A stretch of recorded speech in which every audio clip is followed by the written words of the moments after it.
ایک زازان نام کا نا گویا تھا، آواز بڑی سریلی تھی۔ شراب خانے میں جب محفلیں سجتی تھی تو معاذ اللہ وہ گانے گایا کرتا تھا، سریلی آواز تھی۔ حضرت عبداللہ ابن مسعود حضور کے صحابی، حضور نے فرمایا عبداللہ ابن مسعود اسی طرح قرآن پڑھتے ہیں جس طرح میرے اوپر نازل ہوا تھا۔ عبداللہ ابن مسعود نا چھوٹا قد، پتلی پتلی ٹانگیں تھی حضرت عبداللہ ابن مسعود کی۔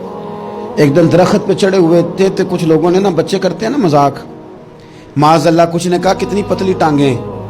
اللہ کے محبوب علیہ السلام نے فرمایا قیامت کے دن عبداللہ ابن مسعود کی ٹانگوں کا وزن احد پہاڑ سے بھی زیادہ ہوگا۔ زبردست صحابی ہے، اور حضور نے فرمایا میں نے جس کو گورنر بنایا، کسی جگہ امیر بنایا، مشورہ کر کے بنایا، اگر میں کسی کو بغیر مشورے کے امیر بناتا تو عبداللہ ابن مسعود کو بناتا۔ حضرت عبداللہ ابن مسعود گزر رہے تھے تو وہ جو زازان نام کا گویا تھا وہ گانے گا رہا تھا۔ ہماری جو تقریریں ہیں نا جی، میری طرح کے لوگ، وہ چونکہ جمعہ پڑھانا ہے، 45 منٹ پاس کرنے ہیں، تو نہ وہ ذوق سے تیاری، نہ وہ درد، قوم کی اصلاح۔ ایک میرے حصہ فرمایا کرتے تھے تمہارا بچہ بگڑ جائے تو کتنے پاپڑ بیلتے ہو صحیح ہو جائے؟ یکدم خدا نہ خواستہ خاکم بدہن کروڑ دفعہ اللہ معاف کرے، کسی باپ کو رات کو خبر مل جائے کہ تیرا بیٹا نشہ کرتا ہے، سوئے گا رات کو؟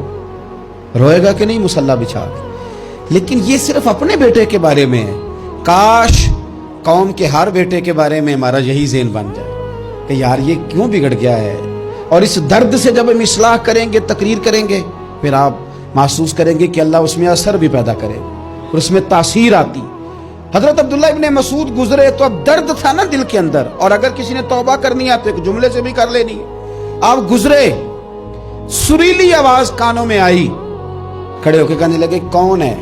کہ جناب زازان نام کا گویا ہے، مصطفیٰ کریم کے شانوں والے غلام کی زبان سے لفظ نکلے، کتنی سونی آواز ہے، کاش یہ قرآن پاک کی تلاوت کرتا۔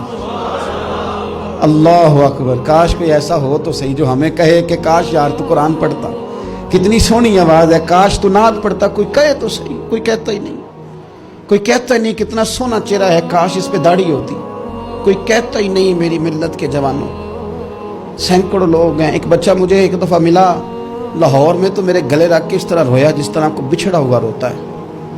انہیں لگا پیر صاحب مر جان لگے ہیں، کوئی ساڑی اصلاح ہی نہیں کرتا، کھوب گئے گناہ وچ، کوئی باں ہی نہیں پھڑتا، کوئی ملے تو صحیح جو ہمارے دکھوں کا مداوع کرے، کوئی نہیں، اپنی اپنی نفسا نفسی، کوئی بات بتانے والا ہی نہیں۔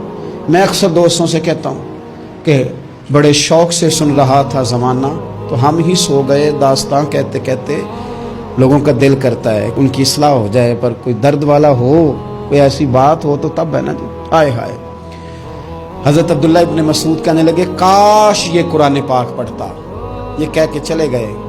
باہر وہ نکلا نا، جب سارے لوگ باہر نکلے اس معاذ اللہ بری مجلس سے، تو چیم گوئیاں ہو رہی تھی کہ آج تو یہاں حضرت عبداللہ ابن مسعود بھی آئے تھے۔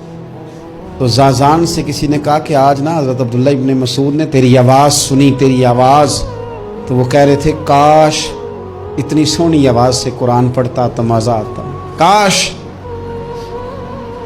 وہ کہنے لگا نبی پاک کے صحابی نے میرا نام لیا ہے، گویا ہو کے میرا ذکر کیا ہے، حضرت عبداللہ ابن مسعود نے میرا نام لے کے کہا کہ کاش میں قرآن پڑھتا، اور میرے لیے کہا مصطفیٰ کے صحابی نے۔